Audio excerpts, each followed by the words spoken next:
திருச்சியில் அடிக்கடி நடுவழியில் பழுதாகி நிற்கும் அரசு பேருந்துகள், பொதுமக்கள் அவதி, போக்குவரத்து பாதிப்பு. தமிழ்நாடு அரசு போக்குவரத்து கழகம் கும்பகோணம் கோட்டம் திருச்சிராப்பள்ளி மண்டலத்தில் இயக்கப்படும் பேருந்துகள், குறிப்பாக டவுன் பஸ்ஸுகள் மிகவும் பழைய பேருந்துகளாகவும் மோசமான நிலையிலும் உள்ளது. இன்று காலை சத்திரம் பேருந்து நிலையத்திலிருந்து கல்கண்டார்கோட்டை செல்லும் 109B என்ற எண் கொண்ட அரசு பேருந்து திருச்சி ஒத்தக்கடை பகுதியில் பிரேக் டவுன் ஆகி நின்றது.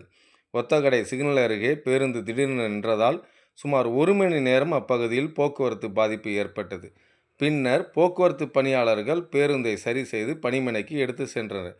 மேலும் அரசு பேருந்தில் ஸ்டேரிங், உள்கட்டமைப்பு என அனைத்தும் மிகவும் மோசமான நிலையில் இருந்தது. அரசு பல்வேறு புதிய பேருந்துகள் விடுவதாகவும் தினமும் செய்தி வெளியாகி வரும் நிலையில் தினமும் இதுபோன்ற அரசு பேருந்துகள் நடுவழியில் நிற்பது திருச்சி மாநகரில் வாடிக்கையாக வருகிறது.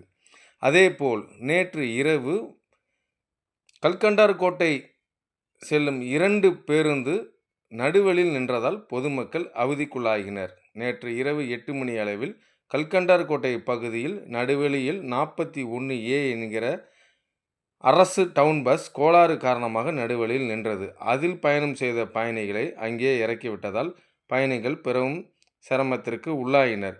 இதுபோன்று தொடர்ந்து அரசு பேருந்துகள் சர்ச்சைக்குள்ளாகுவது வாடிக்கையான கதையாகி விட்டது. மேலும் பொதுமக்களின் விருப்பப்படி புதிய பஸ்ஸுகள் விட வேண்டும். அது முக்கியமாக மகளிர் விடிய பயணம் பேருந்துகள் அனைத்தும் பழைய பேருந்துகள் இருப்பதாக புதிய பஸ்ஸுகள் விட வேண்டும் என்று பொதுமக்கள் கோரிக்கை வைக்கின்றனர். இந்த சேனலை சப்ஸ்கிரைப் செய்து உங்கள் ஆதரவை தெரிவிக்கும்படி கேட்டுக்கொள்கிறேன். நன்றி.